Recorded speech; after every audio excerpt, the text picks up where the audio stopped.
Nous sommes de retour. J'espère que la première partie de ce module 1 t'a plu.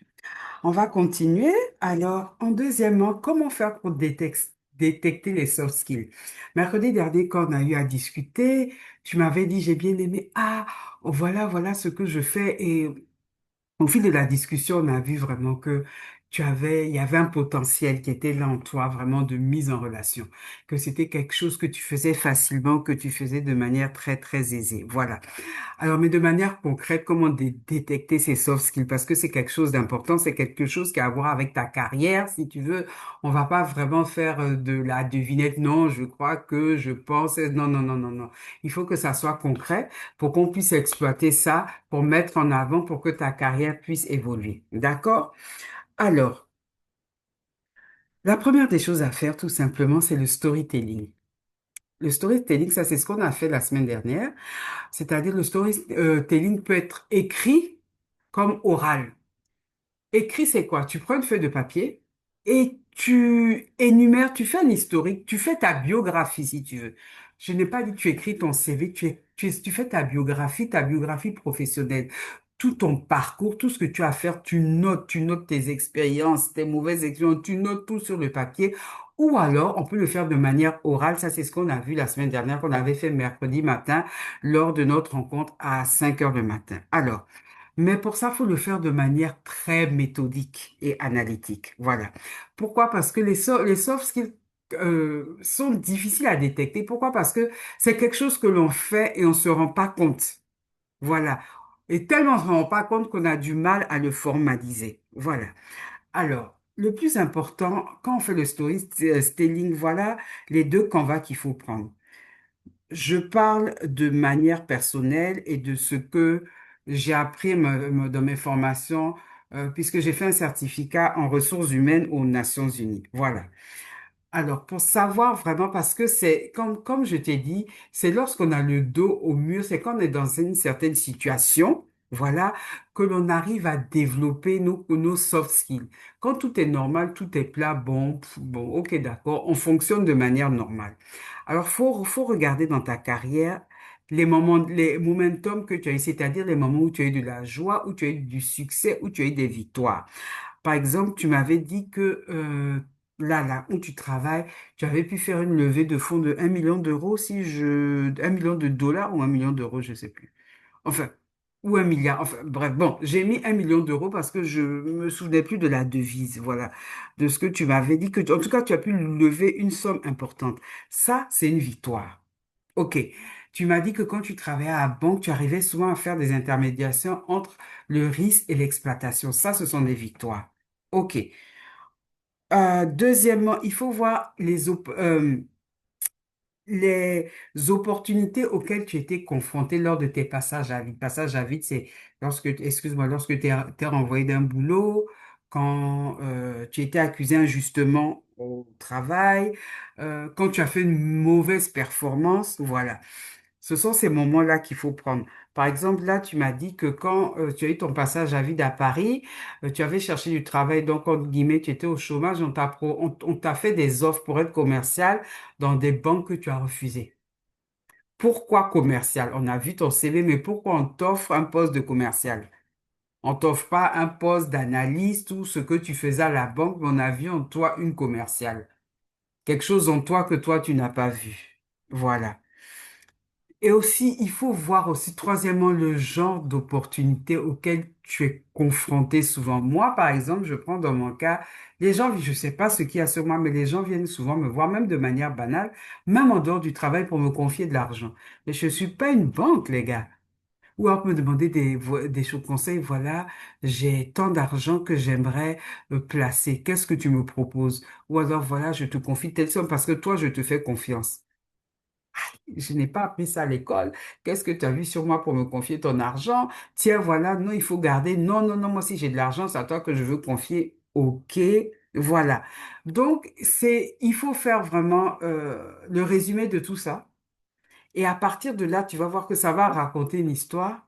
Et à l'issue de ça, tu vas savoir quels sont tes soft skills. D'accord? On va continuer.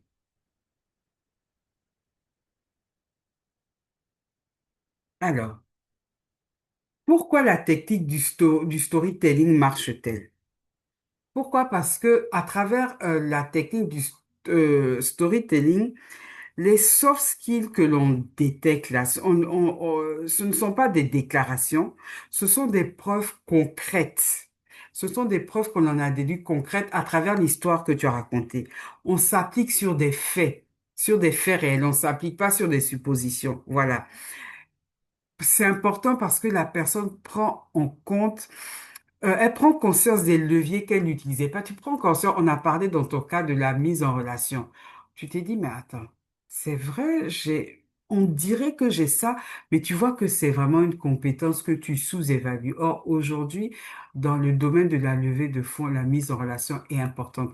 Dans le domaine de l'intermédiation financière, présenter un investisseur à quelqu'un qui a besoin d'argent, à un entrepreneur, tu trouves rien qu'à les mettre en contact, tu touches 3% sur les fonds transférés. Et ça, ce n'est pas donné à tout le monde de pouvoir convaincre, de pouvoir se trouver entre les deux personnes. Voilà. Alors, on va prendre un exemple.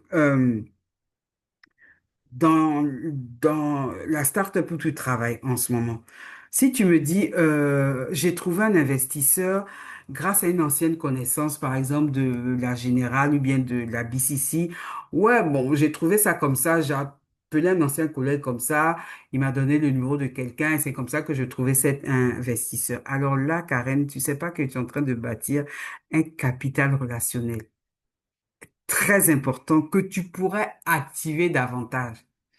Les plus grands financiers, moi j'ai toujours dit les plus grands financiers, ce n'est pas leur capacité d'analyse, ce n'est pas leur capacité, ce n'est pas leur MBA, ce n'est pas leur année d'expérience. Mais arrivé à un certain niveau, c'est ton relationnel qui vraiment qui fait de toi qui tu es, c'est ton étiquette, qui tu connais et comment tu sais utiliser tes relations. C'est ça la haute finance. Parce qu'il y a toujours des gens en bas pour toi pour faire le taf. Mais arrivé à un certain niveau, ce sont les relations. Voilà pourquoi les grands financiers que tu entends chez nous en Afrique, non, je connais, comme on dit, ils aiment brague, ils aiment boss, ils aiment se vanter. Oui, je connais tant, là, je connais tant, j'ai un carnet d'adresses qui est rempli.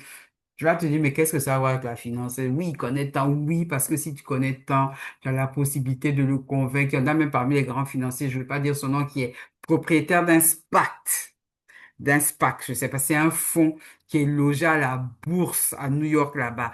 À travers ces fonds, il a pu réunir des millionnaires, milliardaires au monde, hein, pas les petits gars qu'on voit en Côte d'Ivoire qui disent qu'ils sont milliardaires au monde. Mettez un peu d'argent et on va faire du private equity et du venture capital. Ça, c'est une capacité de connaître des personnalités qui vont me les convaincre à mettre de l'argent dans un fonds qu'on va utiliser pour financer des entreprises. Karen, je t'ai dit que tu as un don en or. En résumé, comment faire vraiment dans ton cas pour savoir quels sont tes soft skills? Tu fais du storytelling, tu parles avec les gens. Souvent, même quand tu parles avec les gens, demande aux gens, mais quand tu parles avec moi, là, qu'est-ce que tu ressens? Toi-même, prends un papier et puis écris ton histoire. Écris ton histoire. Mais tu dois faire une écoute active de ton histoire. Tu dois analyser les patterns, c'est-à-dire les modèles qui se répètent. Les modèles, à chaque fois, je vois que les gens viennent vers moi pour de la mise en relation. Ah, Karen, tu connais pas toi. Ah, Karen, tu peux me mettre en contact avec toi. Tu vois, les mises en situation qui se répètent, faut les noter. Les questions ciblées par rapport à ces patterns-là, pose-toi des questions. Mais pourquoi ça m'arrive tout le temps? Pourquoi c'est toujours le même schéma que je reproduis bien, qui se reproduit dans ma vie? Et c'est à partir de là que vont émerger tes compétences invisibles. L'objectif, c'est quoi? C'est de transformer je fais juste mon travail. Oui, oh bon, je fais de la mise en relation, ouais, comme ça, par rapport à non, non, non. J'ai un talent unique que je mobilise sans même y penser. C'est pour ça qu'on fait cette formation-là. D'accord? OK. Ça va, j'espère que je vais pas trop vite. J'essaie d'aller doucement, de me répéter un peu pour vraiment que ça rentre parce que souvent, détecter les soft skills là, c'est pas évident. Alors, tu as une deuxième technique pour le faire à travers le storytelling ou bien à travers ton CV. Voilà pourquoi je me suis permise de prendre ton CV. Alors, on va faire un cas pratique. On va identifier dans ton CV les preuves concrètes de ta capacité à mettre en relation différentes personnes, même si ce n'est pas mentionné explicitement dans le CV, mais par rapport à travers ton parcours. Alors, comment ça va se faire? En plusieurs étapes. Alors, on va d'abord analyser tes expériences professionnelles. On va regarder, il y a un software qu'on appelle le nuage de mots. On va pas l'utiliser, on peut le faire manuellement nous-mêmes. On va utiliser tous les verbes et les contextes où tu as eu à mettre deux personnes en relation dans ton CV. On va prendre le cas quand tu as travaillé à Naper Venture. OK. Directrice des investissements, tu as eu à lever des fonds jusqu'à hauteur de 7,5 millions d'euros. Qu'est-ce que tu as fait? Toi-même, tu as dit que tu as mobilisé des investisseurs. Mobilisé des investisseurs. OK. Je ne sais pas s'ils sont des fonds, des banques, des familles office, ça, je ne sais pas. OK. Tu as dû aussi aligner des intérêts divergents. Oui, entre la rentabilité et les critères des ESG. Ça, c'est très important. Parce que toi, tu sais que la mise en relation, c'est bien, mais il y a une due diligence à faire avant. Tu le sais mieux que moi. Tu as fait du sourcing d'opportunités en Afrique de l'Ouest. Alors, tout ce que tu as fait là, tu as mobilisé, tu as aligné, tu as fait du sourcing. OK. Tu as eu des opportunités avec des intérêts divergents, avec des investisseurs. Qu'est-ce que cela sous-entend? Ça sous-entend que tu sais bâtir un réseau local pour identifier des deals. Tu sais, oui, tu sais identifier, ah, voilà des gens qu'on peut mettre ensemble, on peut faire des choses deals. Tu sais identifier des partenaires et des acteurs sur le terrain. Ça, c'est très important. Ça, c'est vraiment très important. Et tu vois que c'est vraiment dommage que tu n'arrives pas à mettre ça en avant sur ton CV. Tu mets plutôt c'est bien. Tu as fait ton CV traditionnel. J'ai travaillé à la banque, j'ai fait de ça à ça. Mais pourquoi tu mets pas cette compétence de mise en relation en avant? Je te jure qu'on va te voir autrement. Et je pense que si tu as traversé ce désert, à mon avis, mais ça, faudra que tu pries, que tu demandes confirmation au Saint-Esprit. C'est peut-être ce que le Seigneur veut que tu mettes en avant. Je pense aussi, voilà, aujourd'hui, comme le pasteur Sanogo parle des 12 portes, peut-être qu'à travers des portes, tu dois même avoir un rôle majeur à travers cette porte de la finance, mettre en relation des gens, des investisseurs, oui, des investisseurs dans le royaume comme hors du royaume, avec des entrepreneurs potentiels. Voilà, je ne sais pas, mais je pense, je suis sûr que Dieu veut que tu mettes cette compétence en avant. D'accord? On va prendre un autre exemple, toujours sur ton CV. Quand, à un moment donné, tu étais consultante indépendante, où tu as eu à faire de la due diligence pour lever tu as fait du seed funding, OK? Bon, d'accord. Qu'est-ce que ça implique? Tu as fait de l'arbitrage. Moi, j'appelle ça le matchmaking entre les startups et les investisseurs. Tu as fait de la médiation pour traduire les besoins techniques en termes financiers. Ce n'est pas rien. Peut-être que toi, tu vois ça, oui, bon. Non. C'est une compétence douce. D'accord. Au niveau de FADEV, tu étais responsable investissement.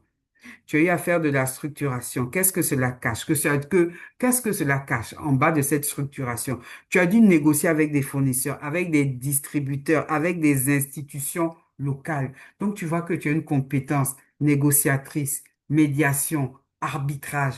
Pourquoi tu mets pas ça en avant sur ton CV? Tu mets, non, je suis banquière, j'ai travaillé à la Société Générale. On voit pas ton potentiel comme ça. On te voit comme une petite agente.